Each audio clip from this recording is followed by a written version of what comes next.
Hello friends, welcome to Day Trader Telugu and good evening. Sensex 1258 points fall అయి 77,965 దగ్గర close అయితే Nifty 389 points fall అయి 23,616 దగ్గర close అయింది. వెరాస్ బ్యాంక్ నిఫ్టీ 1067 పాయింట్స్ ఫాల్ అయి 49,922 దగ్గర క్లోజ్ అయింది. ఫ్రెండ్స్, ఇవాల్టి వీడియోలో మార్కెట్ ఎందుకింత సడన్ గా ఫాల్ అయింది?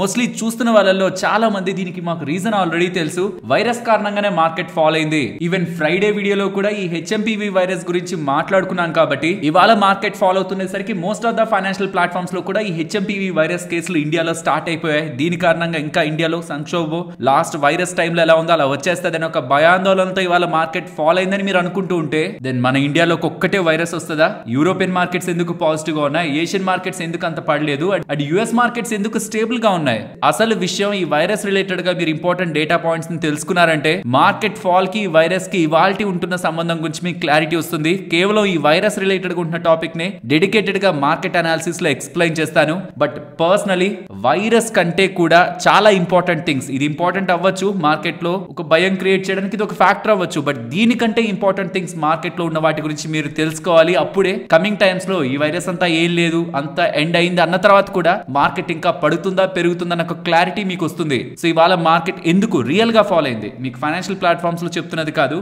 ఎందుకు రియల్ గా ఫాల్ అయింది అండ్ కమింగ్ టైమ్స్ లో ఇంకా ఎంత పడడానికి ఛాన్సెస్ ఉన్నాయి అండ్ ఒకవేళ ఏ సినారియోస్ లో మార్కెట్ సడన్ గా మళ్ళీ రివర్సల్ అయ్యి మనకి ఇవాళ నష్టం ఏదైతే ఉందో అదంతా కూడా రికవర్ అయ్యే ఛాన్సెస్ ఉన్నాయి. ఇన్వెస్ట్మెంట్ సైడ్ నుంచి కానీ ట్రేడర్స్ సైడ్ నుంచి కానీ మాట్లాడుకుంటూ ఇలాంటి సిచ్యువేషన్స్ లో మనం ఎలాంటి స్టాక్స్ రిలేటెడ్ గా మన సమయాన్ని పెట్టి స్టడీ చేయడం మంచిదవుతుందన్న దాని గురించి కూడా డీటెయిల్డ్ గా ఇవాళ వీడియోలో ఎక్స్ప్లెయిన్ చేస్తాను. కొంత లెంత్ ఉంటుంది, వీలైతే 2x లో పెట్టి చూడడానికైనా ప్రయత్నించండి, కానీ స్కిప్ చేయొద్దు, బికాస్ ఎవ్రీ పాయింట్ మీకు ఇంటర్ కనెక్ట్ అవుతూ వెళ్తుంది.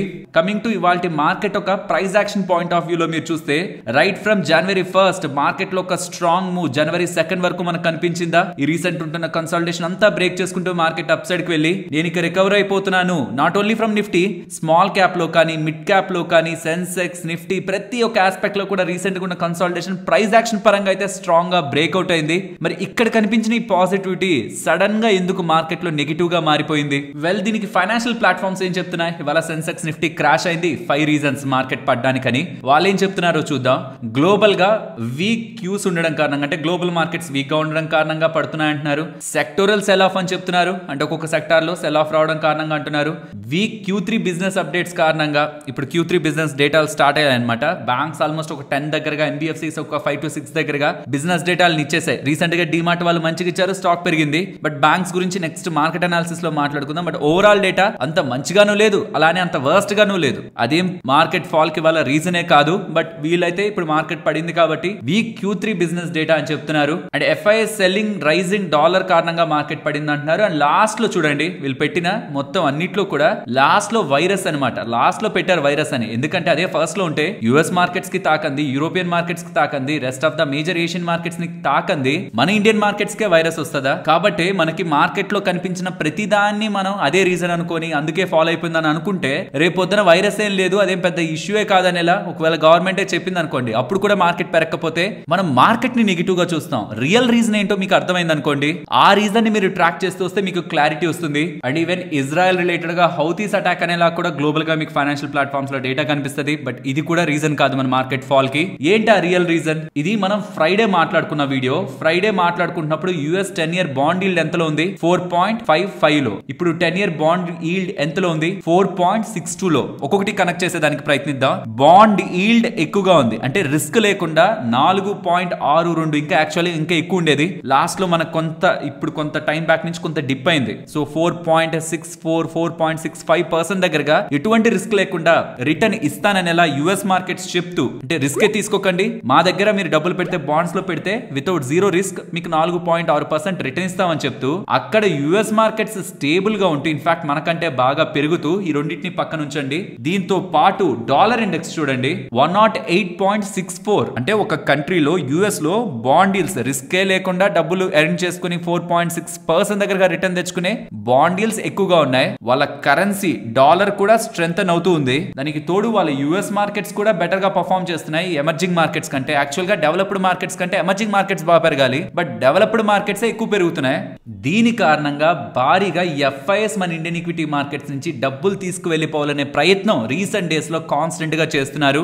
ఈ రీజన్స్ మనం మార్కెట్ అనాలిసిస్ వాచ్ చేస్తున్న ప్రతి ఒక్కరికి కూడా చాలా టైం బ్యాక్ నుంచి ఐడియా ఉంటుంది. ఇవేం డాలర్ ఇండెక్స్ కానీ బాండ్ డీల్స్ కానీ లేకపోతే రూపీ రిలేటెడ్ గా మాట్లాడుకోవడం కానీ ఇవాళ మనం స్టార్ట్ చేసింది ఏం కాదు. కానీ ఇక్కడ ఇంకొక ఇంపార్టెంట్ ఆస్పెక్ట్ గురించి కూడా మాట్లాడాలి. మన కరెన్సీయే కాదు, మన కరెన్సీతో పాటు ఇతర గ్లోబల్ మార్కెట్స్ కి సంబంధించిన కరెన్సీలు కూడా ఈ రీసెంట్ టైమ్స్ లో డాలర్ తో కంపేర్ చేస్తే డిప్రిషియేట్ అవుతున్నాయి. అందులో చైనాకు సంబంధించిన కరెన్సీ అయితే రీసెంట్ టైమ్స్ లో ఈ డొనాల్డ్ ట్రంప్ గారు గెలిచారు అన్న పాయింట్ నుంచి కూడా డ్రాస్టిక్ గా మారిపోయింది అనమాట. సరే వాళ్ళది మారిందంటే యుఎస్ కి చైనాకి ఇష్యూస్ ఉన్నాయని, బట్ ప్యారలల్ గా ఈ 2024 అంతా యువాన్ ఎంతైతే డిప్రిషియేట్ అయిందో ఆల్మోస్ట్ 3% దగ్గరగా డిప్రిషియేట్ అయింది. సేమ్ అలానే మన ఇండియన్ రూపీ కూడా డిప్రిషియేట్ అయింది. లాస్ట్ 1 year నుంచి సుమారుగా మంది కూడా 3% దగ్గరగా డిప్రిషియేట్ అయింది. ఈ చైనాకు సంబంధించిన కరెన్సీ ఎలా వీక్ అవుతుందో మన కరెన్సీ కూడా అలానే వీక్ అవుతూ ఉండడం. దానికి రీజన్ ఏంటి అలా వీక్ అవడానికి? ఎఫ్ఐఎస్ ఒక అవుట్ ఫ్లోస్. దానికి రీజన్ ఏంటి? ఈ డాలర్ ఇండెక్స్ వాళ్ళు అక్కడ కరెన్సీ స్ట్రాంగ్ గా ఉండడం, అక్కడ రిస్క్ లేకుండానే మంచి రిటర్న్స్ కి అక్కడ ఇన్ఫ్లేషన్ ఎంత 2% దగ్గరగా ఉంటుంది. అలాంటిది వాళ్ళకి more than double inflation returns అక్కడ దొరుకుతూ ఈక్విటీ మార్కెట్స్ కూడా స్ట్రాంగ్ గా పర్ఫార్మ్ చేస్తూ ఉండడమే ఎఫ్ఐఎస్ బయటకు వెళ్ళిపోవడానికి, తద్వారా మన డాలర్ టు రూపీ కన్వర్షన్ లో ఇంత మన వీక్నెస్ కి రూపీ వెళ్తూ ఉండడానికి ప్రధానమైన కారణాలు. బట్ ఇవాళ మార్కెట్ రిలేటెడ్ గా ఈ పీబీఓసి చైనా అని కొట్టి చూడండి, మీకు కొన్ని ఆర్టికల్స్ వస్తాయి. అవి మీరు స్టడీ చేయడానికి చూస్తే ఇవన్నీ కూడా last 2 hours 7 hours last 14-15 hours లో వచ్చిన ఆర్టికల్స్ ఉంటాయి. దాన్ని మీరు స్టడీ చేయడానికి ప్రయత్నిస్తే 20 January ట్రంప్ గారు ఎన్నికైన తర్వాత చైనా రిలేటెడ్ గా ఎలాంటి మెజర్స్ తీసుకుంటారని ఫారెక్స్ కరెన్సీలో ఈ కరెన్సీస్ ఒక ఫ్లో పరంగా మొత్తం డాలర్ కి షిఫ్ట్ అవుతుంది. స్ట్రెంత్ అంతా డాలర్ కి షిఫ్ట్ అవుతుంది. కాబట్టి యువాన్ January 20 ఆ పాయింట్ ఆఫ్ టైం కి ప్రెసెంట్ ఉంటున్న లెవెల్స్ నుంచి కూడా ఇంకా స్ట్రాంగ్ గా డిప్రిషియేట్ అవుతూ 7.45 7.5 లెవెల్స్ కూడా వెళ్ళొచ్చు అనేలా ఎక్స్పెక్టేషన్స్ ఉంటుండడం. దెన్ ఆటోమేటిక్ గా మన ఇండియన్ రూపీ కూడా మోర్ డిప్రిషియేషన్ కి గురవడానికి అండ్ ఎఫ్ఐఎస్ ఒక అవుట్ ఫ్లోస్ ఆల్రెడీ ఎవరెవరైతే ఇంకా ఇన్వెస్టెడ్ గా ఉన్నారో ఇంకా ఇండియన్ రూపీ అలా వీక్ అయిపోతుంటే వెళ్ళిపోతున్న వాళ్ళే కరెక్ట్ కదా అని వాళ్ళు కూడా వెళ్ళడానికి రీజన్ ఉండొచ్చు అనే ఒక ప్రధానమైన కారణం ఇవాల్టి మార్కెట్ ఫాల్. ఎందుకు ఇంత డీటెయిల్డ్ గా చెప్తున్నానంటే మనం ఎంతసేపు ఆ వైరస్ ని చూసుకుంటూ ఉండిపోయామంటే ఆ వైరస్ ఏం లేదని మీకు అప్డేట్స్ వచ్చినా ఈ డాలర్ ఇండెక్స్ ఇంకా పెరుగుతూ ఉండి ఇంకా 109 110 కి వెళ్ళి ఈ బాండ్ డీల్స్ కూడా ఇంకా పెరుగుతున్నాయి అనుకోండి, అప్పుడు ఇంకా మార్కెట్ పడితే ఇదేంటిది వైరస్ అంతా అయిపోయింది అంటున్నారు కదా, మరి ఎందుకు మార్కెట్ పడుతుందని ఒక క్లారిటీ మీకు ఉండదు. రీసెంట్ టైమ్స్ లో పెరిగినప్పుడు కానీ పడినప్పుడు కానీ ఎప్పుడైనా కానీ ప్రతిరోజు మనం ఈ dollar index bond deals repeated గా చెప్తూనే ఉన్నాను. ఇప్పుడు ఇదంతా మాట్లాడుకున్న తర్వాత మన మార్కెట్స్ రిలేటెడ్ గా మీకు negative sentiment or negative things mind లోకి వస్తాయి. నా ఒపీనియన్ చెప్తాను, బట్ దానికి ముందు మోర్గన్ స్టాన్లే వాళ్ళ గురించి వినే ఉంటారు కదా. అండ్ ఈవెన్ ఎంఎస్సిఐ ఇదిగోండి ఈ మోర్గన్ స్టాన్లే క్యాపిటల్ ఇంటర్నేషనల్ వాళ్ళ ఇండెక్స్ గురించి కూడా వినే ఉంటారు కదా. వీళ్ళు దాంట్లో ఒక స్టాక్ యాడ్ చేస్తున్నారంటే భారీగా పెరుగుతుంది, తీసేస్తున్నారంటే భారీగా పడుతుంది. వీళ్ళు ఏ కంట్రీస్ లో ఎలా ఇన్వెస్ట్మెంట్ చేస్తున్నారన్న దాన్ని బట్టి ఆ వెయిటేజ్ ని బట్టి కూడా ఆ కంట్రీస్ కి డబ్బులే పెద్ద మొత్తంలో వెళ్తాయి. అంత పవర్ఫుల్ పీపుల్ వాళ్ళు గ్లోబల్ ఇన్వెస్ట్మెంట్ సర్కిల్ లో. వాళ్ళు 2025 రిలేటెడ్ గా ఏం చెప్తున్నారో చూడండి. ఇన్ ద బేస్ కేస్ అంటే బులిష్ కేస్ కూడా కాదు, బేస్ కేస్ లో సెన్సెక్స్ ఈ సంవత్సరంలోనే 93,000కి వెళ్తుందని, ఇన్ ద బులిష్ కేస్ 105,000 వరకు కూడా సెన్సెక్స్ 1,00,000 మార్క్ ఈ సంవత్సరంలోనే టచ్ చేస్తుందనేలా వాళ్ళు అభిప్రాయపడుతూ Indian markets global equity markets ని అవుట్ పర్ఫార్మ్ చేస్తాయని, మన ఎర్నింగ్స్ 18 to 20% గ్రో అవుతూ మన మార్కెట్స్ కి స్ట్రాంగ్ అప్సైడ్ పొటెన్షియల్ ఈ సంవత్సరంలో ఉందనేలా మోర్గన్ స్టాన్లే వాళ్ళ అభిప్రాయం. అండ్ అలా వాళ్ళు అనుకుంటూ ఏ స్టాక్స్ ని వాళ్ళ ఫోకస్ లిస్ట్ లో ఉంచుకుంటున్నారు అనేది కూడా ఇక్కడ మీరు స్క్రీన్ మీద గమనించవచ్చు. అండ్ ఏ సెక్టార్స్ కమింగ్ టైమ్స్ లో పర్ఫార్మ్ చేస్తా అనేది కూడా ఇక్కడ మీరు స్క్రీన్ మీద గమనించవచ్చు. Like financials, consumer, discretionary, industrials and technology పరంగా వాళ్ళు ఓవర్ వైట్ లో ఉన్నారని, స్టాక్స్ పరంగా Maruti Suzuki, Trent, Reliance, brainbees solution FirstCry, ICICI bank, SBI life, Hindustan Aeronautics HAL, LNT, Infosys, UltraTech ఇది ఈ స్టాక్స్ ని వాళ్ళు ఇండియా ఫోకస్ లిస్ట్ లో అయితే ఉంచారు. ఇప్పుడు నా అభిప్రాయానికి వస్తాను. రీసెంట్ టైమ్స్ లో మార్కెట్ స్ట్రాంగ్ గా 23,850 అబౌవ్ వచ్చి స్ట్రాంగ్ గా పెరిగి రెసిస్టెన్స్ దగ్గరకు వచ్చినప్పుడు దీని అబౌవ్ క్లోజ్ అయితే టెక్నికల్ గా మనకి స్ట్రాంగ్ గా కన్ఫర్మేషన్ దొరుకుతుంది. లేదన్నా 850 బ్రేక్ అయి బిలో వెళ్ళనంత వరకు కూడా మనం మార్కెట్ ని నెగిటివ్ గా చూడాల్సిన అవసరం లేదు అనే అన్నాను. పైకి వెళ్ళడానికి ఇది రెసిస్టెన్స్ ఉంది, ఇది వెళ్ళాక చూద్దాం. సో అప్ సైడ్ మనం అనుకోబలేదు, అలానే డౌన్ సైడ్ కి వెళ్ళిపోతుందని కూడా లేదు. ఇంతలా పెరిగింది కదా, మినిమం 850 క్లోజ్ అయ్యేంత వరకైనా వెయిట్ చేద్దాం అని అనుకున్నాం. టెక్నికల్ గా మార్కెట్ ఆ లెవెల్స్ ని బ్రేక్ చేస్తూ రీసెంట్ గా ఉంటున్న లోస్ దగ్గరికి వెళ్ళి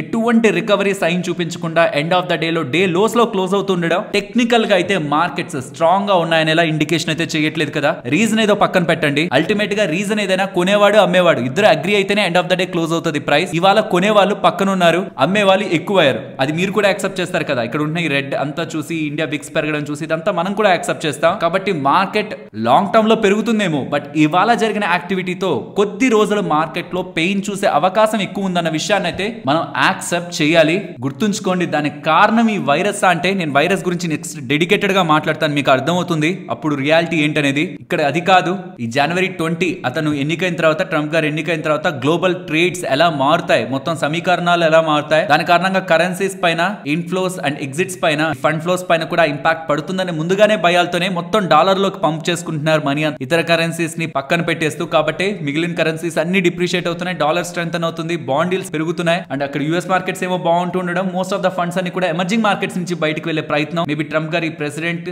వస్తారా ఆ పాయింట్ ఆఫ్ టైం కి జరుగుతూ ఉండడం ప్రధానమైన కారణం గ్లోబల్ ఎమర్జింగ్ మార్కెట్స్ నుంచి ఫండ్స్ వెళ్లడం. కాబట్టి యూఎస్ మార్కెట్స్ బానే ఉన్నాయి, యూరోపియన్ మార్కెట్స్ బానే ఉన్నాయి, అండ్ ఏషియన్ మార్కెట్స్ కూడా ఏవైతే ఎక్కువ ఎఫ్ఐఎస్ ఫ్లోస్ పెద్దగా వెళ్ళలేదో ఆ మార్కెట్స్ నుంచి కూడా పెద్దగా ఎగ్జిట్స్ మనకు కనిపించదు. ఇదే లాజికల్ ఎక్స్ప్లెనేషన్ మనకి మిగిలిన మార్కెట్స్ లో లేని ఇండియాలోనే ఎందుకు ఈ సెల్లింగ్ ఉందనడానికి. సో దీనికి మేజర్ కారణం ఎఫ్ఐఎస్ అనేవి తెలుసుకున్నాం కదా. వీళ్ళ రిలేటెడ్ గా మీకు ఒక ఇంట్రెస్టింగ్ స్లైడ్ చూపించాలి. బట్ దానికి ముందు ప్రపంచంలో ఏదో ఒక కారణంతో, చాలా రీజన్స్ తో మార్కెట్ ఎన్నిసార్లు పడి ఇంత దూరం వచ్చాయన్న కారణాలన్నీ కూడా మీకు స్క్రీన్ ముందు ఉంటాయి.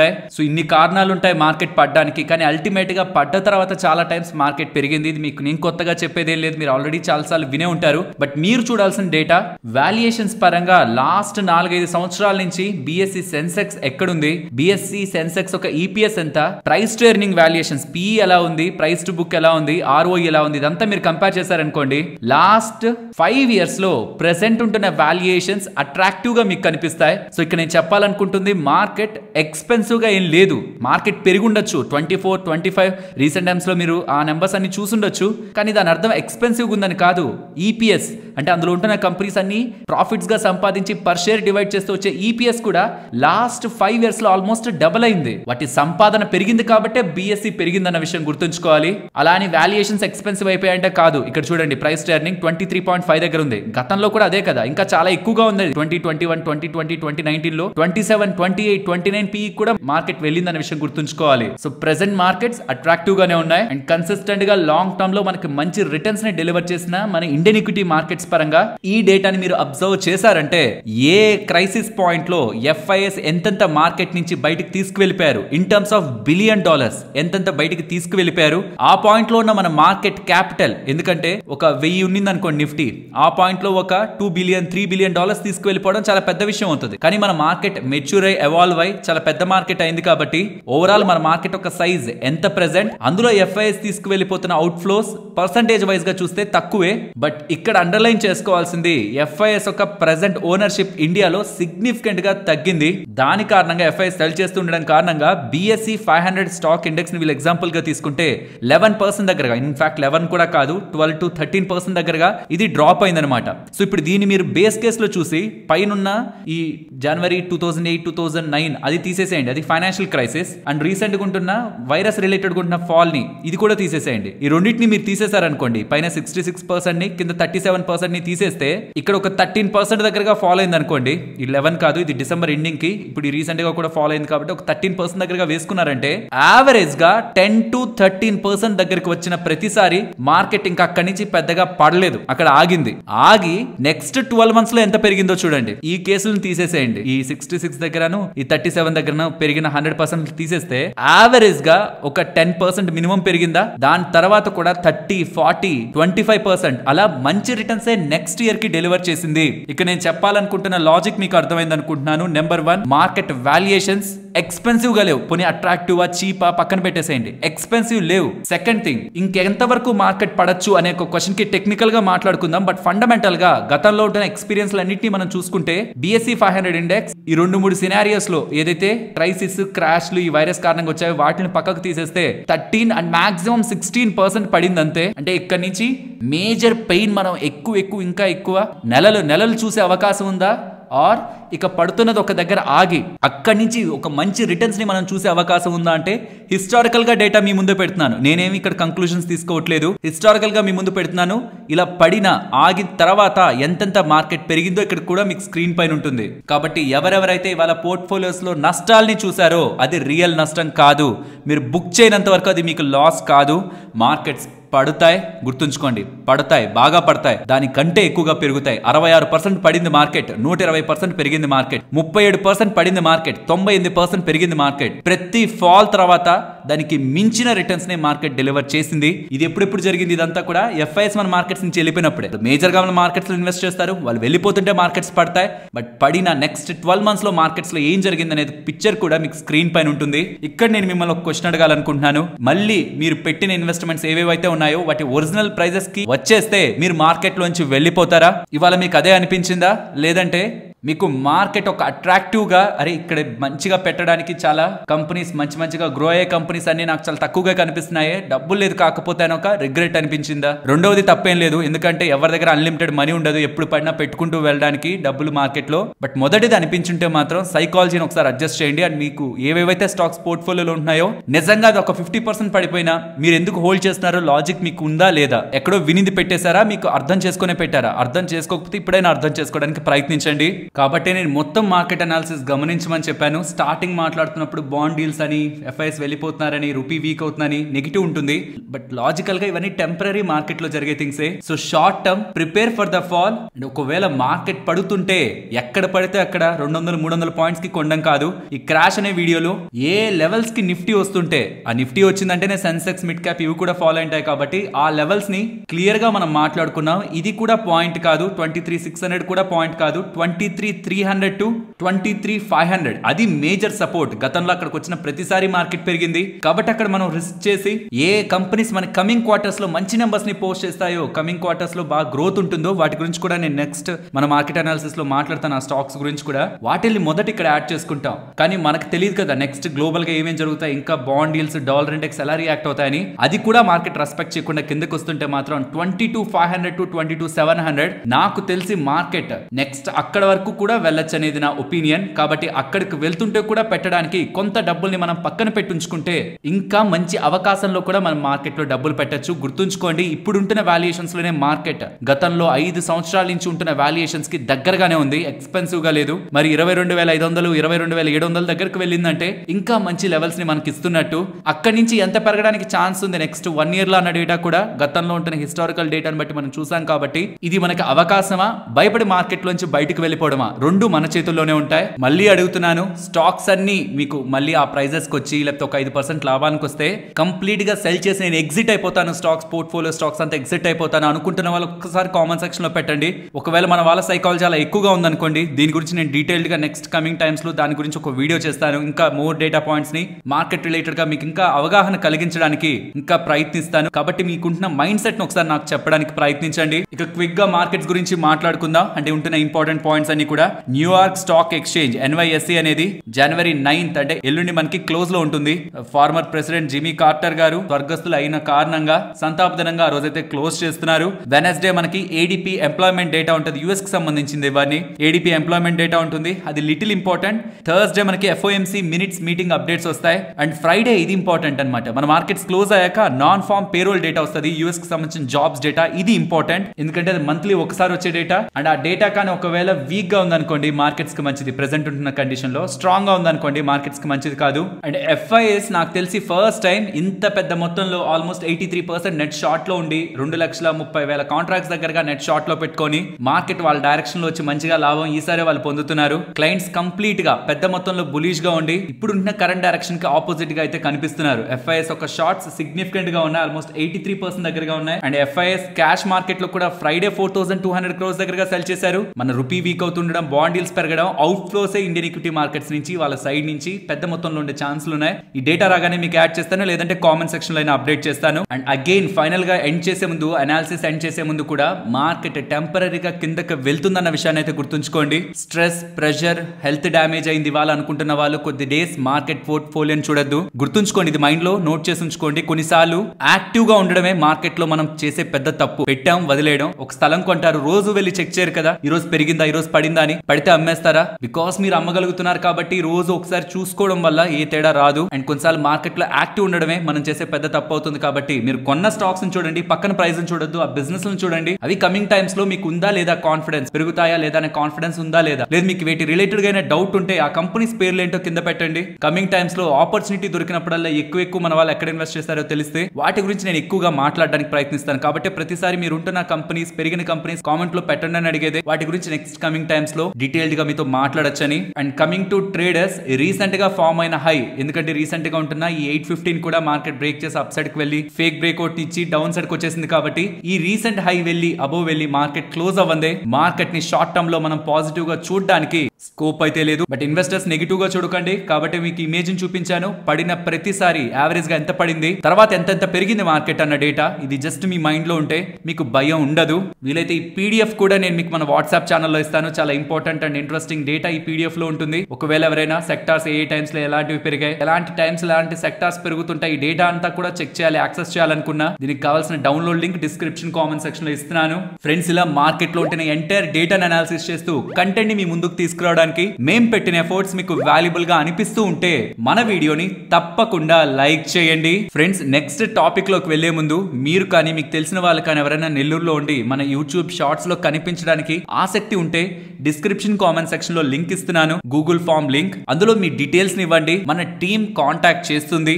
నెక్స్ట్, ఇవాళ మార్కెట్ అని కాదు కానీ మీడియా ఛానల్స్ లో ఈ వైరస్ రిలేటెడ్ గా ఎలాంటి ప్రచారం జరుగుతుందో ఒకసారి ప్లే చేస్తాను చూడండి. The first case of HMPV virus has now been detected in India. The case is being reported from Bengaluru. So ఇలా most of the media channels అంతా ఇక్కడ మన ఇండియాలో వైరస్ వచ్చేసింది, స్టార్ట్ అయిపోయాయి కేసెస్. అప్పుడే 2 డిటెక్ట్ అయిపోయాయి. కర్ణాటకలో, బెంగళూరులో ఇది స్టార్ట్ అయిందని ఇలా. అండ్ గవర్నమెంట్ ఆఫ్ కర్ణాటక నుంచి కూడా, department of health and family welfare దగ్గర నుంచి కూడా ఈ ఉత్తర్వులు వస్తూ ఉండడం, ఏమేం చేయాలి ఏమేం చేయకూడదని ఇలా ఉత్తర్వులు వస్తూ ఉండడం. దీని కారణంగా మన మార్కెట్ ఫాలో అయిందేమో అని మొత్తం సోషల్ మీడియా అంతా దీని గురించి డిస్కషన్ అయితే జరుగుతుంది. నేను మీకు కొన్ని క్వశ్చన్స్ అడుగుతాను, దీనికి ఆన్సర్లే మీకు ఈ వైరస్ రిలేటెడ్ గా ఇంపాక్ట్ మార్కెట్ మీద ఎలా ఉంటుందన్న క్లారిటీ ఇస్తాయి. ఫస్ట్, దీని స్టార్టింగ్ లో మార్కెట్ అనాలిసిస్ లో అడిగిందే యుఎస్ మార్కెట్స్ పాజిటివ్ లో ఉన్నాయి. ఇవాళ ఇప్పుడు కూడా యుఎస్ మార్కెట్స్ సంబంధించిన ఫ్యూచర్స్ పాజిటివ్ లో ఉన్నాయి. యూరోపియన్ మార్కెట్స్ ఇప్పటికీ రీసెంట్ క్లోజింగ్ లో కూడా పాజిటివ్ లోనే ఉన్నాయి. ఏషియన్ మార్కెట్స్ లో మిక్స్డ్ గా ఉన్నాయి. వైరస్ అంటే ఇండియాకి లేకపోతే ఇంకేదో కొన్ని ప్రాంతాలకే వస్తుందా? లేదు కదా, మొత్తం అందరికీ రావాలి కదా. వస్తే ఇదేమి ఇక్కడ స్టార్ట్ అయింది కాదు కదా, చైనాలో స్టార్ట్ అయిందని ఎలా చెప్తున్నారు. ఇంకొన్ని వీడియోస్ కూడా చూసాను సోషల్ మీడియాలో, చైనాలో అంతా బానే ఉంది, అనవసరంగా మన ఇండియాలో ఉంటున్న మీడియా వాళ్ళు కంగారు పెడుతున్నారని. సరే, మనల్ని పక్కన పెట్టేసేయండి. ఫేమస్ ఎక్స్పర్ట్స్ ఏమంటున్నారు, పెద్ద డాక్టర్స్ ఏమంటున్నారు చూడండి. ఇదేవి కొత్త వైరస్ కాదు, నేను మీకు లాస్ట్ వీడియోలో చెప్పిందే. ఇదే మనకు కొత్తగా కనుక్కుంది కాదు, చాలా టైం బ్యాక్ నుంచి మన దగ్గర ఉంది ఈ వైరస్ అని. వాళ్ళు కూడా అదే చెప్తున్నారు. గత 60 సంవత్సరాల నుంచి ఈ వైరస్ మనతోనే ఉంది. ఇది అసలు ఫియర్ అవ్వాల్సిందే కాదు. వైరస్ లాంటి సిచ్యువేషన్ కి, ఈ 2020 వైరస్ లాంటి సిచ్యువేషన్ కి మనం దగ్గరగా కూడా వెళ్ళాం. జీరో పానిక్ తో ఉండాలనేలా పెద్ద హాస్పిటల్ కి సంబంధించిన వైద్యుల దగ్గర నుంచి మనకు అప్డేట్స్ అయితే కనిపిస్తున్నాయి. బట్ ఎంత లేదన్నా ఈ 2020 వైరస్ చూసిన ప్రతి వాళ్ళు దీనికి భయపడతారు కదా. ఈ 2020 వైరస్ కి ఈ హెచ్ఎంపీవీ వైరస్ కి తేడాలేంటో ఇక్కడ మీకు స్క్రీన్ ముందు పెడుతున్నాను. సివియారిటీ పరంగా చూసుకున్నా, ట్రాన్స్మిషన్ పరంగా చూసుకున్నా, సిమ్టమ్స్ పరంగా చూసుకుంటున్నా, కాంప్లికేషన్స్ ప్రకారంగా చూసుకుంటున్నా, క్రానిక్ కాంప్లికేషన్స్ ప్రకారం చూసుకుంటున్నా, రీఇన్ఫెక్షన్స్ పరంగా చూసుకున్నా, ఇది అసలు వైరస్ 2020లో వచ్చిన వైరస్ కి ఏ మాత్రం కూడా సాటి అవ్వదు. పిల్లల మీద ఇంపాక్ట్ ఉంటుంది. నార్మల్ ఫ్లూ ఎలా ఉంటుందో ఆ రకంగానే ఉంటుందనేలా, పెద్దగా భయపడాల్సిన అవసరం లేదనేలా నేనేం చెప్పట్లేదు, ఎందుకంటే వీటి మీద నేనేమంత ఎక్స్టెన్సివ్ గా స్టడీ చేయలేదు. వైద్యులు చెప్తున్నారు. మరి ఎందుకు ఇవాళే మార్కెట్స్ పడాలి, ఈ వైరస్ గురించి వచ్చింది కదా అంటే ఇదే చెప్పాలనుకుంటున్నాను. మార్కెట్ పడింది, ప్యారలల్ గా మీకు ఆ వైరస్ రిలేటెడ్ గా అప్డేట్ ఉంది. ఇండియాలో 2 కేసులు వచ్చాయనేలా. మీరు యాక్చువల్ గా దీన్ని సింగపూర్ తో లింక్ చేసుకోండి. యూజువల్ గా ఈ వైరస్ రిలేటెడ్ గా 2020లో ఫస్ట్ అలర్ట్ అయింది సింగపూర్ వాళ్ళనమాట. ఇప్పుడు ఉంటున్న ఈ వైరస్ రిలేటెడ్ గా, హెచ్ఎంపీవీ వైరస్ రిలేటెడ్ గా వాళ్ళు అసలు ఎలాంటి అలర్ట్ ని కూడా ఇవ్వలేదు. ఈవెన్ మలేషియా దగ్గర కూడా రికార్డ్ స్థాయిలో కేసులు ఉన్నాయి. అంటే ఆ సింగపూర్ దగ్గర ఉంటున్న కంట్రీస్ లో కూడా రికార్డ్ స్థాయిగా కేసులు ఉన్నాయి. పబ్లిక్ ని జాగ్రత్తగా ఉండమని చెప్తున్నారు. మాస్క్లు వేసుకోండి, వెళ్తున్న దగ్గర క్లీన్ గా ఉండండి, అండ్ చిల్డ్రన్ తో జాగ్రత్తగా ఉండండి, ప్రొటెక్షన్ తీసుకోండి. బికాస్ ఏదైనా మనకి ఇబ్బంది, వైరస్ అది ఏ వైరస్ అయినా సరే ఇబ్బంది క్రియేట్ చేసే దాంతో జాగ్రత్తగా ఉండడం మంచిదే కదా అని చెప్తున్నారు. తప్పితే దీని వైరస్, ఈ 2020 వైరస్ తో మనం కంపేర్ చేసుకుని ఆ టైంలో వచ్చే క్రాష్ ఇప్పుడు మార్కెట్ లో ఎక్స్పెక్ట్ చేయడం అంటే ఇంకొక రీజన్ కూడా చెప్పాలి. 2020లో మార్కెట్ అంతలా పడి నెక్స్ట్ పెరిగింది కూడా మోస్ట్ ఆఫ్ ద మార్కెట్ లో ఉంటున్న వాళ్ళు చూసారు. కాబట్టి మళ్ళీ అలాంటి ఆపర్చునిటీ మిగిలిన వాళ్ళకి కొనుక్కోండి 50% డిస్కౌంట్ అని big participants or big players వదులుతారా? ఐ మీన్ మార్కెట్ ఒకే దానికి 2 సార్లు రియాక్ట్ అవుతుందా? ఒకే రీజన్ కి 2 సార్లు రియాక్ట్ అవుతుందా? కాబట్టి ఇవన్నీ మైండ్ లో పెట్టుకొని ఈ డాలర్ ఇండెక్స్ కి ఈ రూపీ ఫాల్ కి దీనికి ఎక్కువ మనం ఇంపార్టెన్స్ ఇచ్చి ఈ జనవరి 20న ఈ ట్రంప్ గారు ప్రమాణ స్వీకారం చేస్తున్నప్పుడు తను తీసుకునే డెసిషన్స్ కి గ్లోబల్ ఫారెక్స్ మార్కెట్ ఎలా రియాక్ట్ అవుతుంది, కరెన్సీ మార్కెట్ ఎలా రియాక్ట్ అవుతుంది, తద్వారా ఇండియన్ రూపీ మీద and Indian outflows FIs ఒక అవుట్ ఫ్లోస్ మీద ఎలాంటి ఇంపాక్ట్ చూపిస్తుందన్న దాని మీద మనం ఎక్కువ ఫోకస్ చేస్తే రియల్ పిక్చర్ ని మనం ట్రాక్ చేస్తున్నట్టు. ఈ వైరస్ నథింగ్ అని చెప్పడం నా ఉద్దేశం కాదు. ఏ వైరస్ అయినా ఈవెన్ చిన్న జలుబైనా మనకు రాకుండా ఉండడానికి మనం తీసుకోవాల్సిన జాగ్రత్తలన్నీ మనం తీసుకుంటాం. కానీ భయపడిపోయి టెన్షన్ పడిపోయి కంగారు పడిపోయి ఆ రోజుల్ని గుర్తు తెచ్చుకొని పానిక్ అవ్వాల్సిన సిచ్యువేషన్ లేదు అనేది నా ఒపీనియన్. ఐ హోప్ మీకు ఈ వైరస్ రిలేటెడ్ ఒక క్లారిటీ వచ్చిందని మార్కెట్స్ పరంగాను నార్మల్ గా పానిక్ మోడ్ పరంగాను. అండ్ ఫ్రెండ్స్ యూజువల్ గా ఇది ఒక జస్ట్ మీకు అప్డేట్ లా చెప్పాలనుకుంటున్నాను. ఇవాళ నన్ను సర్ప్రైజ్ చేసింది డయాగ్నోస్టిక్ స్టాక్స్ అనమాట. థైరోకేర్ చూడండి 11% పెరిగింది. మిగిలినవి కూడా చూడండి రీసెంట్ గా వచ్చిన సురక్ష డయాగ్నోస్టిక్ కానీ మెట్రోపోలిస్ కానీ కృష్ణ డయాగ్నోస్టిక్స్ కానీ ఇవన్నీ కూడా ఇవాళ మోస్ట్లీ పాజిటివ్ లో ఉన్నాయి. సో మార్కెట్ అంతా సెల్ ఆఫ్ వస్తుంటే వీటిని మాత్రం కొంటున్నారంటే వాళ్ళు రీటైలర్స్ అయితే కాదు కదా, మొత్తం సెక్టార్ ని ఫోకస్ చేస్తున్నట్టు రీటైలర్స్ అయితే కాదు కదా, పెద్ద పీపుల్ అన్నట్లు అర్థం చేసుకోవచ్చు. ఒక్కసారి హాస్పిటల్ స్టాక్స్ ని చూడండి, జస్ట్ వాచ్ ఈ అపోలో హాస్పిటల్స్ కానీ ఇతర హాస్పిటల్ స్టాక్స్ ని ఒకసారి గమనించండి, అవి కూడా పాజిటివ్ లో ఉన్నాయి. సో జస్ట్ మీ మైండ్ కి డేటా ఇవ్వాలనుకుంటున్నాను. ఇంత సెల్ ఆఫ్ లో ఏ స్పేసెస్ లో మార్కెట్ ఇవాళ స్ట్రెంత్ గా ఉందని, ఇంకేదైనా స్పేసెస్ లో మీరు ఇవాళ మార్కెట్ లో స్ట్రెంత్ ని గమనించారా? నాకైతే ఇవే ప్రధానంగా కనిపించాయి. సరే అదంతా ఓకే, మరి ఇంతకీ డయాగ్నోస్టిక్ స్టాక్స్ ఎందుకు పెరిగాయి ఇవాళ? థైరోకేర్ రిలేటెడ్ గా కొటాక్ ఇన్స్టిట్యూషనల్ ఈక్విటీస్ వాళ్ళు స్ట్రాంగ్ రేటింగ్ ఇస్తూ ఇక్కడ నుంచి పెరుగుతుంది. ఇప్పటి వరకు ఈ స్పేస్ లో ఉంటున్న కాంపిటీషన్ అండ్ హై పార్టిసిపేషన్ కారణంగా మార్జిన్స్ తగ్గాయి. బట్ ఇప్పుడు ఆన్లైన్ లో ఎవరెవరైతే డయాగ్నోస్టిక్ సర్వీసెస్ ని ప్రొవైడ్ చేస్తున్నారో వాళ్ళందరూ రిలేటెడ్ గా కూడా మార్జిన్స్ ఇంప్రూవ్ చేసుకోవడానికి ప్రైజ్లను హైక్ చేస్తూ ఈ థైరోకేర్ వాళ్ళ ప్రైజెస్ కే వాళ్ళు కూడా వస్తున్నారు. మిగిలిన వాళ్ళకు కూడా ప్రైస్ ఇంటెన్సిటీ కాంపిటీషన్ కారణంగా కమింగ్ టైమ్స్ లో ఇంటెన్సిటీ ఉండదని డయాగ్నోస్టిక్ స్టాక్స్ అన్నిటికి కూడా అది మంచిదే. అందులో థైరోకేర్ రిలేటెడ్ గా వాళ్ళు పాజిటివ్ గా చూస్తున్నట్టు కొటాక్ వాళ్ళు మాట్లాడుతూ ఉండడం థైరోకేర్ పెరగడానికి ప్రధాన కారణం అయితే మెట్రోపోలిస్ వాళ్ళైతే బిజినెస్ డేటా పబ్లిష్ చేశారు. ఆ బిజినెస్ డేటా ప్రకారం వీళ్ళు రెవెన్యూస్ పరంగా ఇయర్ ఆన్ ఇయర్ కంపారిజన్ లో 11% గ్రో అయ్యారండం అండ్ B2C రెవెన్యూస్ కూడా 15% ఇయర్ ఆన్ ఇయర్ లో గ్రో అయ్యారండం అండ్ కంపెనీ ఇప్పుడు డెట్ ఫ్రీ క్యాష్ రిజర్వ్స్ 200 కోట్లుగా ఉన్నాయని ఎలా వీళ్ళు అప్డేట్ చేస్తూ ఉండడం ఇవన్నీ కూడా positive statements from business point of view లో చూస్తే. కాబట్టి వాళ్ళ ఎంటైర్ స్పేస్ లో కూడా even in the dull and weak market strength అయితే కనిపించింది. ఫ్రెండ్స్ ఇలా న్యూస్ అప్డేట్స్ ని అనాలిసిస్ చేస్తూ మీ ముందుకి కంటెంట్ తీసుకురావడానికి మేం పెడుతున్న ఎఫర్ట్స్ మీకు వాల్యుబుల్ గా అనిపిస్తూ ఉంటే మన వీడియోని తప్పకుండా లైక్ చేయండి. ఇవాళ మార్కెట్ ఇంతలా ఫాల్ అయింది కదా, మరి ఈ ఫాల్ లో మనం ఏ సెక్టార్స్ లో కానీ ఎలాంటి స్టాక్స్ ని కానీ ముందు స్టడీ చేస్తే కమింగ్ క్వార్టర్స్ లో వాటి నెంబర్స్ బాగుండడానికి అండ్ ఇక్కడి నుంచి అవి పెద్దగా పడకుండా రిస్క్ ని మనకి తగ్గించడానికి వేటిని మనం ముందుగా ఫోకస్ చేయాలన్న దాని గురించి, అలాగే గ్రోత్ రిస్క్ తీసుకుంటూ కూడా గ్రోత్ ని వేటి ద్వారా ప్లే చేయొచ్చు అన్న దాని గురించి నేను మీకు సింపుల్ గా విత్ ఇంపార్టెంట్ డేటా ఎక్స్ప్లెయిన్ చేస్తాను. ఫ్రెండ్స్ ఇక్కడ మీకు స్క్రీన్ ముందు పెడుతున్న ఇమేజ్ ని మీరు కొంచెం జాగ్రత్తగా చూడగలిగారంటే కమింగ్ టైమ్స్ లో ఎక్కడి నుంచి మీకు మల్టీ బ్యాగర్స్ వస్తాయనేది ఈజీగా మీరు చెప్పగలుగుతారు. సరే నేను మీకు చాలా వీడియోస్ లో చాలా డేటా అని చెప్తూ ఉంటాను, దాని అంతటిని ఒకసారి కాంబినేషన్ లో చెప్పి దీని దగ్గరికి వస్తాను, ఇమేజ్ దగ్గరికి వస్తాను. రీసెంట్ టైమ్స్ లో నేను మీకు చెప్తూ వచ్చింది ఏంటి, మీరు వర్క్ స్టార్ట్ చేయాలనుకుంటే ప్రైవేట్ బ్యాంక్స్ తో, హౌసింగ్ ఫైనాన్స్ కంపెనీస్ తో, NBFCs తో స్టార్ట్ చేయండి. ఎందుకంటే అవి పెద్దగా పెరగలేదు, బట్ వాల్యుయేషన్స్ అట్రాక్టివ్ గా ఉన్నాయని కదా మీకు స్క్రీన్ ముందు పెడుతున్నాను చూడండి. బ్యాంకింగ్ స్పేస్ రిలేటెడ్ గా ఏ బ్యాంక్స్ కి ప్రైస్ టు బుక్ ఎక్కడెక్కడ ఉంది, ఏవేవి మీకు అట్రాక్టివ్ గా ఉన్నాయన్నది. And most of the banks ICICI bank తప్పించి మీరు చూడండి, ICICI బ్యాంక్ తప్పించి ఏది కూడా డీరేట్ అవ్వలేదన్నమాట. ప్రతిదీ కూడా వాటి యావరేజ్ వాల్యుయేషన్స్ కంటే తక్కువలోనే ప్రెసెంట్ మనకి దొరుకుతూ ఉంది. అండ్ ఈ వాల్యుయేషన్ మెట్రిక్ ఇమేజ్ కూడా మీకు బ్యాంక్స్ పరంగా అనాలిసిస్ కి యూజ్ అవుతుంది. వీలైతే స్క్రీన్ షాట్ తీయండి.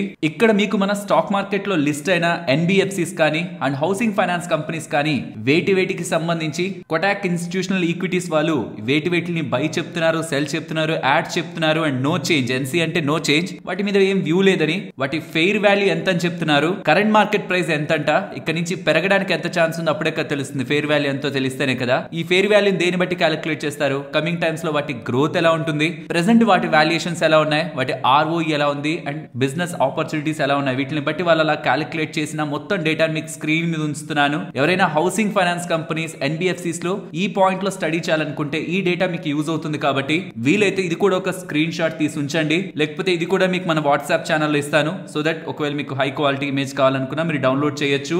బట్ గుర్తుంచుకోండి, కొన్ని హౌసింగ్ ఫైనాన్స్ కంపెనీస్ ఉన్నాయి లైక్ బజాజ్ హౌసింగ్ ఫైనాన్స్, చాలా మంచి growth opportunities and attractive balance sheet and entire robust గా గ్రో అవుతున్న నెట్వర్క్ వాళ్ళ దగ్గర, అంటే వాళ్ళ బ్రాండ్ ఇమేజ్ కూడా ఉంది. ఇదంతా ఒక పక్క ఉంటుంటే వాల్యుయేషన్స్ కూడా ఎక్స్పెన్సివ్ ఉన్నాయి. ఎప్పుడైనా ప్రైస్ టు బుక్ వాల్యూ వీళ్ళది కానీ 4 దగ్గరికి వస్తూ ఉంటే మాత్రం then it's a definitely good అవకాశం అనేది నా opinion. So housing finance companies లో నేను క్వాలిటీగా ఉంటున్న పర్సన్ తోనే ముందుకు వెళ్తానంటే ఓన్లీ బజాజ్ హౌసింగ్ ఫైనాన్స్ ని చూసుకుంటూ ఉంటే చాలు. ప్రైస్డ్ బుక్ ని చూడండి 4 దగ్గరగా. ఒకవేళ ఈ మార్కెట్ క్రాష్ లో కానీ మీకు అది కానీ దొరుకుతూ ఉంటే మాత్రం స్లోగా పట్టుకొనడం తప్పైతే ఏం కాదు. సో ఇలా private banking, housing finance, NBFC, financial space అంతటితో పాటు ఎక్కువగా మనం మాట్లాడింది ఐటీ కంటే కూడా ఎక్కువ ఫార్మా అండ్ హాస్పిటల్. ఇవి రిస్క్ కంటే రివార్డ్ ఎక్కువగా కనిపించేటివి. కానీ మల్టీ బ్యాగర్స్ అయిపోతాయా? 2 times 3 times 5 times గ్రో అయిపోతాయా? ఆల్రెడీ లక్షల కోట్ల మార్కెట్ క్యాపిటల్ ఉన్న కంపెనీస్. బట్ సేఫ్టీని ఇస్తాయి, స్లోగా కాంపౌండ్ అవుతూ ఉంటాయి. అవి వాటి నేచర్. బట్ ఎక్కడ మల్టీ బ్యాగర్స్ అయ్యే ఛాన్స్ ఉంది?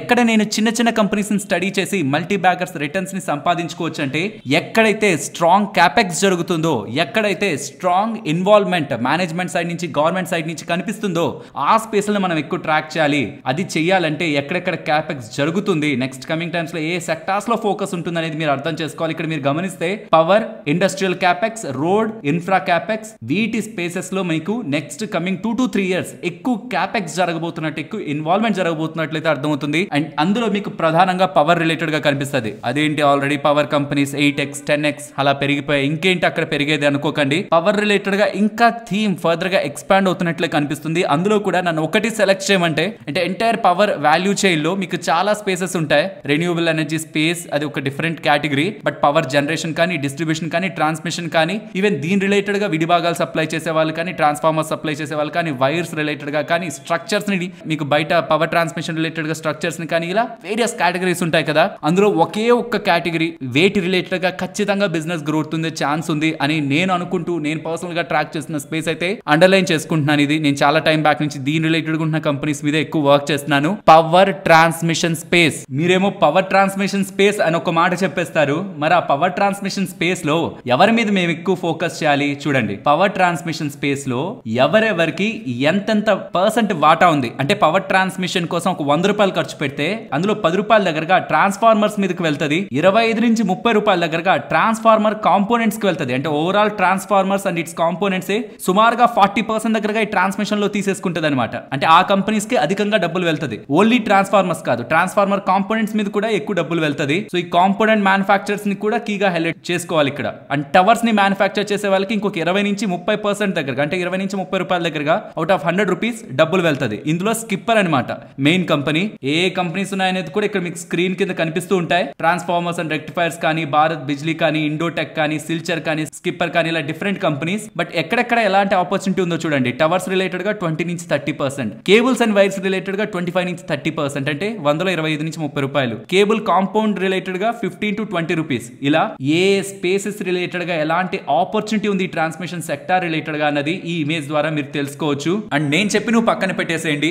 ఈ ఫాల్ లో మీరు మీ వాచ్ లిస్ట్ లో పెట్టుకొని ట్రాక్ చేసి కొనాలనుకుంటున్న స్టాక్స్ ఏంటో చెప్పండి. సో దట్ మిగిలిన వాళ్ళు కూడా బై ఛాన్స్ వాళ్ళ మైండ్ లో ఆ నేమ్ లేకపోతుంటే కదా ఇది కూడా ఒకటి ఉంది, ఇది నేను మర్చిపోయాను నా వాచ్ లిస్ట్ అని వాళ్ళు కూడా యాడ్ చేసుకోవడానికి అవకాశం ఉంటుంది. కాబట్టి మీ వాచ్ లిస్ట్ లో ఉంటున్న మీరు అనాలిసిస్ చేసి ఈ నెక్స్ట్ కమింగ్ క్వార్టర్స్ లో ఈ మంచి నెంబర్స్ ని ఇస్తారు, మంచి గ్రోత్ ఉంటాయని అనుకుంటున్న కంపెనీస్ ని కామెంట్ సెక్షన్ లో పెట్టడానికి ప్రయత్నించండి. అండ్ ఈ ఇమేజ్ తో పాటు ఇంకొకటి కూడా ఉంది, పవర్ రిలేటెడ్ గా ఉన్న ఇంకొక ఇమేజ్. ఈ రెండు కూడా మీకు మన వాట్సాప్ ఛానల్లో షేర్ చేస్తున్నాను. ఫ్రెండ్స్, మీకు మోస్ట్లీ డేటా యూజ్ అయిందని అనుకుంటున్నాను. WhatsApp link description comment section లో ఇస్తున్నాను. మీకు కావాల్సిన రిలవెంట్ ఇమేజెస్ అన్ని ఇవాళ ఒక పీడిఎఫ్ రూపంలో చేసి, హై క్వాలిటీ ఇమేజెస్ అన్నిటిని ఒక పీడిఎఫ్ రూపంలో చేసి మీకు అక్కడ ఉంచుతాను. కావాలనుకున్న వాళ్ళు డౌన్లోడ్ చేసుకోవచ్చు. అక్కడ అది మాత్రమే కాదు, ఇంకొంచెం మీరు స్క్రోల్ చేసి పైకి వెళ్ళారంటే స్టాక్ మార్కెట్ రిలేటెడ్ గా, పర్సనల్ ఫైనాన్స్ రిలేటెడ్ గా మీకు కావాల్సిన ఇంపార్టెంట్ డేటా అంతా కూడా గ్రూప్ లో ఉంటుంది. ఒకసారి చెక్ చేయండి. అండ్ ఫ్రెండ్స్, రేపటి నుంచి మనకి ఇంకొక ఐపీఓ ఓపెన్ అవబోతుంది, క్వాడ్రంట్ ఫ్యూచర్ టెక్. మనం ఎక్కువగా వినే పేరు, రైల్వేస్ రిలేటెడ్ గా ఎక్కువగా వినే పేరు ఏంటి రీసెంట్ టైమ్స్ లో? Kavach. Train collision avoidance system related గా వీళ్ళు బిజినెస్ చేస్తూ ఉంటారు. వీళ్ళకి మెయిన్ గా 2 సెగ్మెంట్స్ ఉన్నాయి. ఒకటి స్పెషాలిటీ కేబుల్ డివిజన్, ఇంకొకటి train control and signalling division. ఇందులోకి కవచ్ సిస్టమ్స్ వస్తాయన్నమాట. మరి వీళ్ళ బిజినెస్ రిలేటెడ్ గా ఉంటున్న గ్రోత్ ఆపర్చునిటీస్ ఏంటి? Speciality cable market 10% growth CAGR తో గ్రో అవుతుంది అండ్ కమింగ్ టైమ్స్ లో గ్రో అవుతుంది అనేలా వీళ్ళు ఆర్హెచ్పీ లో అప్డేట్స్ చేస్తున్నారు. బట్ ఈ ట్రైన్ కొలిజన్ సిస్టమ్ ఏదైతే ఉందో, వీటి రిలేటెడ్ గా ఉంటున్న ఈ కవచ్ సిస్టమ్ ఏదైతే ఉందో అది స్ట్రాంగ్ గా కమింగ్ టైమ్స్ లో గ్రో అవుతుందని, ఇక్కడ మేజర్ ఆపర్చునిటీ ఉందని. కాబట్టి వీళ్ళ కంపారిజన్ లో కూడా మీరు గమనిస్తే కర్నెక్స్ మైక్రో సిస్టమ్స్ కానీ, హెచ్బిఎల్ ఇంజనీరింగ్ కానీ, అండ్ వైర్స్ రిలేటెడ్ గా తయారు చేసే కంపెనీస్ తో కూడా మీకు ఈ కంపారిజన్ కనిపిస్తుంది. And as per P multiples expensive గానే ఉన్నారు. వీళ్ళేమో అట్రాక్టివ్ యాక్టివ్ గా మార్కెట్ లోకి రావట్లేదు. కానీ ఈ ఎంటైర్ డివిజన్ లో మార్కెట్ లో కొంత యుఫోరియా ఉంది కదా, ఈ ట్రైన్స్ రిలేటెడ్ గా, కవచ్ సిస్టమ్ రిలేటెడ్ గా. ప్రాబబుల్లీ అది దీనికి స్టార్టింగ్ లో ఒక బూస్టింగ్ ఫ్యాక్టర్ లా అయితే కనిపిస్తుంది. ప్రాబ్లం ఏంటంటే మనకి ఫుల్ క్లారిటీ రానంత వరకు, మార్కెట్ కి క్లారిటీ రానంత వరకు ప్రతి దాన్ని హైలోనే చూస్తుంది. ఫస్ట్ లో మీరు చూడండి, most of the tech IPOs అన్నిటికి కూడా చాలా మంచి వాల్యుయేషన్స్ ఇచ్చేసింది, ఎక్కడో తీసుకువెళ్ళి పెట్టేస్తుంది. తర్వాత ఎర్నింగ్స్ రిలేటెడ్ గా క్లారిటీ, విజిబిలిటీ కనిపించినప్పుడు అలానే కిందకి తీసుకొస్తుంది అనమాట మార్కెట్. ఈ కవచ్ సిస్టమ్స్ ఆర్డర్స్, ఆపర్చునిటీ, మన ఇండియన్ గ్రోత్ సినారియో,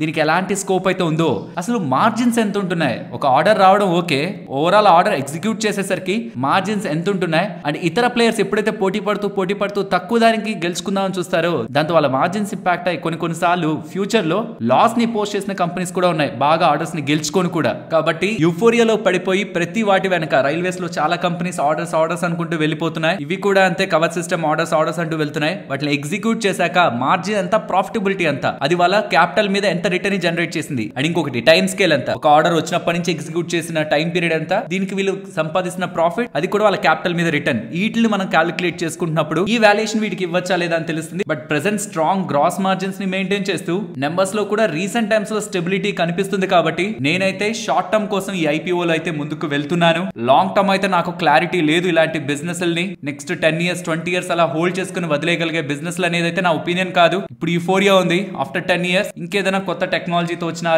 వేరే కంపెనీస్ ఇంకా బిగ్ థింగ్స్ అయి వీళ్ళని పక్కకు పెట్టి వాళ్ళు మార్జిన్ ప్లే కాకుండా చాలా తక్కువ మార్జిన్, థిన్ మార్జిన్స్ వచ్చినా పర్లేదు, మేము ఆర్డర్స్ చేసుకుంటూ ముందుకు వెళ్ళిపోతాం అని అలా ముందుకు వెళ్ళాలనుకుంటున్నా. వీళ్ళకి థ్రెట్ ఉంటుంది కాబట్టి టైం టు టైం అసెస్ చేయగలిగే బిజినెస్. సో షార్ట్ టర్మ్ కోసం అయితే నేను ఈ కవచ్ రిలేటెడ్ గా యూఫోరియా ఉంది కాబట్టి ఈ ఐపీఓ రిలేటెడ్ గా అయితే ముందుకు వెళ్తున్నాను. ఐపీఓ 7th January ఓపెన్ అవుతుంది, 9th January క్లోజ్ అవుతుంది. ప్రైస్ బ్యాండ్ 275 to 290 రూపీస్, 290 కోట్లకి రైజ్ చేయాలనుకుంటున్నారు. సో చాలా చిన్న ఐపీఓ కాబట్టి బజ్ కూడా మనకి కనిపిస్తుంది మార్కెట్ లో. ఇఫ్ ఇన్ కేస్ మీరు at the end of the day ఎలా అయినా ఇది ఖచ్చితంగా మీకు రావాలి ఐపీఓ, ఇదని కాదు కమింగ్ టైమ్స్ లో ఐపీఓ అని అనుకుంటుంటే ఈ వీడియోని ఒకసారి వాచ్ చేయండి. 100% మన అలాట్మెంట్ ని పెంచుకోవడానికి మనకి ఏ అవకాశాలు ఉన్నాయి, big HNI, small HNI categories గురించి కూడా ఈ వీడియోలో డీటెయిల్డ్ గా ఎక్స్ప్లెయిన్ చేశాను. రీటైల్ కేటగిరీలో కూడా ఎలా అప్లై చేస్తే మంచిదన్నది కూడా ఈ వీడియోలో మీకు ఉంటుంది. ఫ్రెండ్స్, ఈ ఫ్రైడే తర్వాత ఆల్మోస్ట్ 21 లెండర్స్, బ్యాంక్స్ కానీ ఎన్బిఎఫ్సిస్ కానీ వాళ్ళందరూ కూడా వాళ్ళ బిజినెస్ డేటాను పబ్లిష్ చేశారు. అందులో ఫస్ట్ హెచ్డిఎఫ్సి బ్యాంక్ గురించి మాట్లాడుకుందాం. ఇక్కడ అందరూ కూడా ఫోకస్ చేస్తున్నది బాలేదు, హెచ్డిఎఫ్సి బ్యాంక్ రెడ్ అంటున్నది. గ్రాస్ అడ్వాన్సెస్ 3% గ్రో అయ్యాయి. కానీ నాకు అర్థం కావట్లేదు, ఒకేసారి డైరెక్ట్ గా ఎలా నెంబర్స్ ని కంపేర్ చేస్తున్నారు. హెచ్డిఎఫ్సి బ్యాంక్ ని వాళ్ళిద్దరిని కలిపేసిన తర్వాత క్రెడిట్ డిపాజిట్ రేషియోని కిందకి తీసుకురావడానికి మేము లోన్ గ్రోత్ ని, క్రెడిట్ గ్రోత్ ని మోడరేట్ పెడతాం, డిపాజిట్స్ ని పెంచుకుంటాం, లోన్ గ్రోత్ ని తక్కువ చేసే చూసుకుంటాం అనేలా వాళ్ళు గతంలోనే గైడెన్స్ ఇచ్చారు కదా. దాంట్లో ఎలా ఎక్స్పెక్ట్ చేస్తున్నారు నెంబర్ గ్రోత్ ని? డిపాజిట్స్ గ్రో అవుతున్నాయా లేదా అది మనం అర్థం చేసుకోవాల్సింది. డిపాజిట్ 16% దగ్గరగా ఇయర్ ఆన్ ఇయర్ కంపారిజన్ లో గ్రో అయ్యాయి. అడ్వాన్సెస్ లోనే ఉంటాయి బికాస్ వాళ్ళు అది గైడ్ చేసిందే, గైడెన్స్ ఇచ్చిందే క్రెడిట్ డిపాజిట్ రేషియో తక్కువ తీసుకురావడానికి. సింగిల్ గా ఎప్పుడు నెంబర్స్ చూడకూడదు, గతంలో మేనేజ్మెంట్ ఇచ్చిన గైడెన్స్ తోనే మన నెంబర్స్ ని చూడాలి. అలా చూస్తే నాకు హెచ్డిఎఫ్సి బ్యాంక్ నెంబర్స్ బ్యాడ్ గా లేవు, but most of the platforms లో మీకు బ్యాడ్ గా ఉన్నాయనేలా ట్విట్టర్ లో మీకు ఒపీనియన్స్ కనిపిస్తుంటాయి. డ్యూ టు ఈ గ్రాస్ అడ్వాన్సెస్ లో 3% గ్రోత్ ఉండడం, 3% చాలా వీక్ అని. బట్ మేనేజ్మెంట్ ఇచ్చిన గైడెన్స్ అది, మేము అడ్వాన్సెస్ తగ్గించుకొని క్యాష్ డిపాజిట్ రేషియోని ఇంప్రూవ్ చేసుకుంటామని. నెక్స్ట్ ఐటీసీ గురించి మాట్లాడుకోవాలి. ఫ్రెండ్స్, ఇవాళ ఐటీసీ హోటల్స్ రిలేటెడ్ గా డీమర్జర్ పరంగా ఎక్స్ డేట్ కాబట్టి ఇవాళ ఐటీసీ హోటల్ స్టాక్ లో మీకు కొంత ఫాల్ అయితే కనిపించుంటుంది. ఐటీసీ హోటల్ స్టాక్ ప్రాబబుల్లీ మీకు నెక్స్ట్ మంత్ హాఫ్ అలా మీకు మార్కెట్ లో లిస్ట్ అవుతుంది. మార్కెట్ ఎక్స్పెక్టేషన్స్ ప్రకారం 160, 180, 200 దగ్గరగా కూడా ఇప్పుడున్న హోటల్ బూమ్ ఉంది కాబట్టి స్ట్రాంగ్ గా అక్కడ లిస్ట్ అయిపోతుందని, ఇంకొంతమంది ఏకంగా 250 దగ్గర కూడా లిస్ట్ అవుతుందని ఎక్స్పెక్టేషన్స్ తో ఉన్నారు. ఎక్కడ లిస్ట్ అయినా, లిస్ట్ అయిన తర్వాత ఒక 15-20 డేస్ ఎక్కడ ప్రైస్ డిస్కవర్ అయ్యి స్టెబిలైజ్ అవుతుంది అన్నదే బిగ్గెస్ట్ క్వశ్చన్. తెలుసు కదా, ఐటీసీ షేర్స్ మీరు ఆల్రెడీ 10 హోల్డ్ చేస్తుంటే మీకు ఒక ఐటీసీ హోటల్ స్టాక్ వస్తుంది. ఒకవేళ 10 కంటే తక్కువ అంటే ఎగ్జాక్ట్ గా 10 నెంబర్స్ లో మీ దగ్గర స్టాక్స్ లేకపోతే దానికి సంబంధించిన డబ్బులు క్యాలిక్యులేట్ అయ్యి మీ బ్యాంక్ అకౌంట్ లోకి వస్తాయి. అండ్ దీని రిలేటెడ్ గా ఇతర వివరాలు కూడా మీకు స్క్రీన్ ముందు చెప్తున్నాను కదా. మార్కెట్స్ అంతా కూడా 110 దగ్గర నుంచి 300 వరకు ఎక్స్పెక్ట్ చేస్తున్నారు. ఈ హోటల్ బూమ్ అలా ఉంది. యాక్చువల్ గా అయితే 120, 140 ఇన్ బిట్వీన్ వచ్చి ఉండాలి. బట్ హోటల్ ఇండస్ట్రీ రిలేటెడ్ గా స్ట్రాంగ్ కామెంటరీ వినిపిస్తూ ఉంటుంది. 300 వరకు వెళ్ళిపోతుందేమో అనుకుంటున్నారు. ఒకవేళ ఇండియన్ హోటల్స్ ఒక వాల్యుయేషన్ లో కానీ వస్తే చాలా ఎక్స్పెన్సివ్ వాల్యుయేషన్ లోనే అది మార్కెట్ లో లిస్ట్ అవుతున్నట్టు. అండ్ ఇండియన్ హోటల్స్ కి ఐటీసీ హోటల్స్ కి కంపారిజన్ స్క్రీన్ మీద గమనించవచ్చు. అండ్ వన్స్ డీమర్జర్ అయిపోయిన తర్వాత జియో ఫైనాన్షియల్ కంపెనీ 33 డేస్ లో మార్కెట్ లోకి వచ్చి లిస్ట్ అయింది. పిర్మాల్ ఫార్మా 45 డేస్ లో మార్కెట్ లోకి వచ్చి లిస్ట్ అయింది. ఎన్ఎండిసి స్టీల్ అయితే ఏకంగా 4 నెలలు తీసుకుంది. కాబట్టి నా ఎక్స్పెక్టేషన్ సుమారుగా ఒక 45 డేస్ వేసుకున్నా, ఈ రోజు నుంచి చూసిన నెక్స్ట్ నెల హాఫ్ లో మనకి అది మార్కెట్ లో ఉండాలి. నెక్స్ట్ వారే ఎనర్జీస్ గురించి మాట్లాడుకోవాలి. వీళ్ళ ఐపీఓ వస్తున్నప్పుడు గుజరాత్ లో చిక్లీలో వీళ్ళ 5.4 gigawatt solar cell facility start చేస్తారని ఇలా అప్డేట్ చేశారు కదా. దాని దానికి సంబంధించిన ట్రయల్ ప్రొడక్షన్ స్టార్ట్ అయిందని, వన్స్ ఇక్కడ కానీ వాళ్ళ ప్రొడక్షన్ కానీ ర్యాంప్ అప్ అయింది అనుకోండి, బాగా పెరిగింది అనుకోండి, వీళ్ళు బ్యాక్వర్డ్ ఇంటిగ్రేషన్ చేసుకోవచ్చు. నేను ఐపీఓ వీడియోలో కూడా ఇది అండర్లైన్ చేసుకోవాలి. ఇక్కడ ఎప్పుడైతే మనకి మొత్తం ప్రొడక్షన్ చేతుల్లోకి వస్తుందో, బ్యాక్వర్డ్ ఇంటిగ్రేషన్ అవుతుందో, మార్జిన్స్ ఇంప్రూవ్ అవుతాయని చెప్పాను కదా, దాని రిలేటెడ్ గా ఉన్న ఇంపార్టెంట్ డెవలప్మెంట్ అనమాట. వారా ఎనర్జీస్ లో ఇన్వెస్ట్మెంట్ చేసిన వాళ్ళ రిలేటెడ్ గా ఇది గుడ్ డెవలప్మెంట్ గానే చూడాలి. నెక్స్ట్ పూనా వాళ్ళ ఫిన్కాప్ గురించి మాట్లాడుకోవాలి. రీసెంట్ డేస్ లో స్టాక్ రిలేటెడ్ గా బాగా సెల్లింగ్ ప్రెషర్ ఎక్కువ కనిపించింది. బట్ ప్రెసెంట్ నెంబర్స్ బెటర్ గా ఉన్నాయి. ఏయుఎం కానీ డిస్బర్స్మెంట్ కానీ ఎక్స్పెక్టెడ్ కంటే బెటర్ నెంబర్స్ ని వీళ్ళు ప్రెసెంట్ డెలివర్ చేశారు. అండ్ ఇంకొకటి కూడా రీసెంట్ టైమ్స్ లో ప్రమోటర్స్ ఓపెన్ మార్కెట్ నుంచి లాస్ట్ నవంబర్ కానీ అక్టోబర్ కానీ అక్విజిషన్ స్టాక్స్ ని కొంటున్నట్లు కూడా యాజ్ పర్ బిఎస్సి డేటా మనం గమనించవచ్చు. బట్ ప్రాబ్లం అంతా వీళ్ళ రిలేటెడ్ గా ఎందుకు స్టాక్ పడిందనే దాని రిలేటెడ్ గా వీళ్ళ అసెట్ క్వాలిటీ అది నెక్స్ట్ నెంబర్స్ లో మనకు అర్థం అవుతుంది. ఇది కేవలం బిజినెస్ డేటా, డిస్బర్స్మెంట్స్, ఏయుఎం ఇక్కడ వరకునే మనకు ఆగుతుంది. నెక్స్ట్ టైటాన్ వాళ్ళ బిజినెస్ డేటా గురించి మాట్లాడుకోవాలి. స్ట్రాంగ్ రెవెన్యూ గ్రోత్ 24% దగ్గరగా పెరుగుతూ, డొమెస్టిక్ జ్యువెలరీ సేల్స్ కూడా 25% దగ్గరగా పెరుగుతూ, gold sales almost year on year లో 24% దగ్గరగా ఇంక్రీజ్ అయ్యి రీసెంట్ గా గోల్డ్ ప్రైస్లు పెరగడం అండ్ ఫెస్టివల్ సీజన్ ఉండడం, వెడ్డింగ్ సీజన్ ఉండడం స్ట్రాంగ్ గ్రోత్ కనిపించింది. గోల్డ్ కాయిన్ సేల్స్ ఏకంగా 48% ఇంప్రూవ్ అయ్యాయి. స్టడెడ్ జ్యువెలరీ 21% ఇంప్రూవ్ అయింది. టోటల్ గా 69 స్టోర్స్ ని యాడ్ చేసి ఇప్పుడు 3240 స్టోర్స్ తో వాళ్ళు ప్రెసెంట్ బిజినెస్ ని రన్ చేస్తున్నారనేలా టైటాన్ వాళ్ళైతే అప్డేట్ చేస్తున్నారు. Good numbers from Titan. Next Jubilant Food works గురించి మాట్లాడుకోవాలి. వీళ్ళ బిజినెస్ డేటా అప్డేట్ అయింది. వీళ్ళ revenues 19% year on year comparison లో ఇంక్రీజ్ అయ్యాయని, అంతకుముందు సేమ్ స్టోర్ సేల్స్ గ్రోత్ ఉండేది కానీ ఇప్పుడు లైక్ ఫర్ లైక్ అని LFL గ్రోత్ అని వీళ్ళు అప్డేట్ చేస్తున్నారు. అలా చూస్తే అది కూడా 12.5% ఇంప్రూవ్ అవడం ఎక్స్పెక్టేషన్స్ ని బీట్ చేస్తున్నట్టే. So overall Jubilant Food Works strong డేటాని రిపోర్ట్ చేశారు.